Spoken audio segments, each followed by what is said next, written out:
ही करो, इसको लेकर के आप क्या कहेंगे? नहीं, यही उचित है ना, यही समय है, सही समय। हम जब सरकार में आए 2014 में, माननीय मोदी जी, सोशल मीडिया का ज़माना है, 24x7 चैनल है, आप जैसे एजेंसीज के लोग हैं, तो सब कुछ ट्रांसपेरेंसी में है।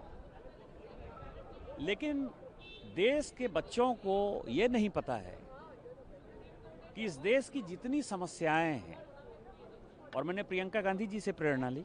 प्रियंका गांधी जी ने कहा कि एक बार नेहरू पर चर्चा हो जाए, तो मुझे लगा कि वो क्यों कह रही हैं इस बातों को, तो अच्छी पार्लियामेंटेरियन है। तो मैंने देखा कि देश में आज जितनी समस्याएं हैं, वो सारी समस्याएं नेहरू गांधी परिवार की देन है, उनके भूख की देन है, उनकी अय्यारी की देन है, मक्कारी की देन है, गद्दारी की देन है, भ्रष्टाचार की देन है। और क्या देन है? पाकिस्तान यदि बना तो उसमें एडवीना का क्या रोल है, इनकी सत्ता क्या क्या रोल है? यदि कश्मीर का कुछ हिस्सा हमारा पाकिस्तान ने ले लिया और आज भी उसकी लड़ाई चल रही है, तो ये किसकी देन है? यदि तिब्बत, जो बफर स्टेट अंग्रेज छोड़कर गए, कि नेपाल, भूटान और तिब्बत, ये 3 बफर देश थे, हमारा कोई बॉर्डर चाइना के साथ नहीं मिलता था।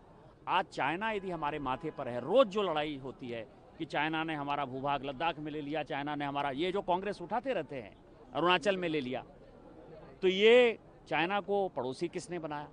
62 के युद्ध में अमेरिका के साथ मिलकर आपने जो गलती की, 10-15 जनरल को बाईपास करके जनरल कॉल को आपने बना दिया, जिसमें आसाम और नॉर्थ ईस्ट पूरा का पूरा चाइना ने ले लिया था, तो भाग्य हमारा अच्छा था कि बच गया। तो आप समझें कि आपने आर्मी को किस तरह से प्रताड़ित किया, अपने कितने 38,000 किलोमीटर के भूभाग जो है वो उनके पास चले गए, वर्ग स्क्वायर किलोमीटर के जो भूभाग हैं वो चाइना को दे दिए, आप हमारे ऊपर चार्ज कर रहे हैं। लाइसेंस परमिट कोटा राज में जो कांग्रेस के बिजनेसमैन थे, बिरला जी क्या कर रहे थे, डालमिया जी क्या कर रहे थे, टाटा जी क्या कर रहे थे, ये सारी चर्चाएं जो है जिसके कारण कि देश का डेवलपमेंट नहीं हो पाया। क्वात्रोची ने क्या किया, वो फोर्स कैसे हो गया, एयर इंडिया बोइंग होने लगे तो उसमें किसने खरीदारी की? आप ये समझिए कि तेजा जो है, तेजा शिपिंग जो है डूब गया 62-63 में, पियरलेस डूब गया। इन सारे लोगों ने कैसे गांधी परिवार के बच्चों के लिए मकान खरीदा, उनकी कैसे पढ़ाई हुई, उनको कैसे स्कॉलरशिप दी गई।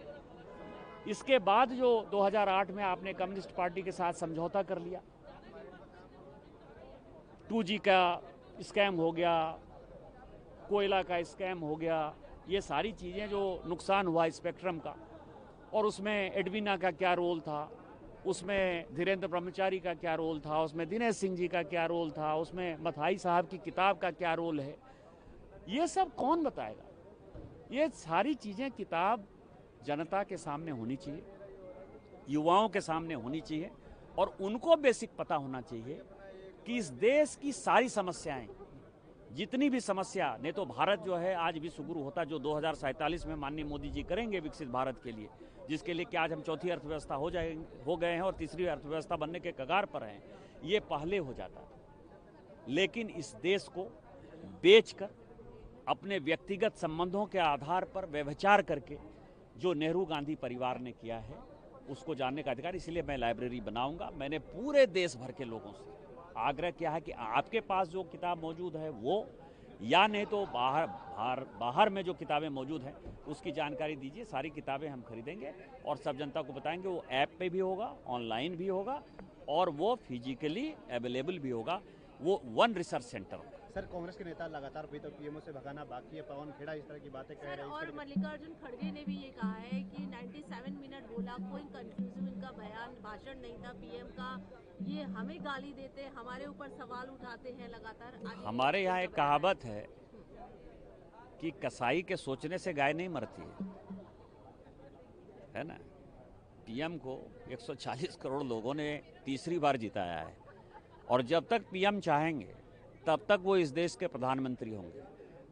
वो अगड़ों की आवाज़ हैं, वो पिछड़ों की आवाज़ हैं, वो शेड्यूल कास्ट की आवाज़ है, शेड्यूल ट्राइब की आवाज़ है, महिलाओं की आवाज़ है, किसानों की आवाज़ है, गरीबों की आवाज़ है। और गरीबों की आवाज़ को कोई नहीं दबा सकता। वो जो प्रधानमंत्री पद है ना, आपको पता है ना कि यहाँ जो कुर्सी थी प्रधानमंत्री की, उसमें नेहरू जी के बाद इंदिरा जी तक खत्म हो गया था। आपको पता है ना कि उसमें ना लाल बहादुर शास्त्री का नाम था, ना मोरारजी देसाई का नाम था, पता है ना। यहाँ आ गया, अब यहाँ तो गांधी परिवार का कोई आदमी का नाम नहीं है। तो वो जो छटपटाहट है कि वो कुर्सी जो है वो नेहरू के परिवार के नाम से है, वो छटपटाहट उनकी दिखाई देती है। आज तो 2 बार तो लीडर ऑफ द अपोजिशन नहीं बन पाए थे 2014-19 में, किसी तरह से 2024 में सरकते हुए आए हैं। इसी तरह का रवैया यदि रहा ना तो ये 20 सीट भी नहीं जीते।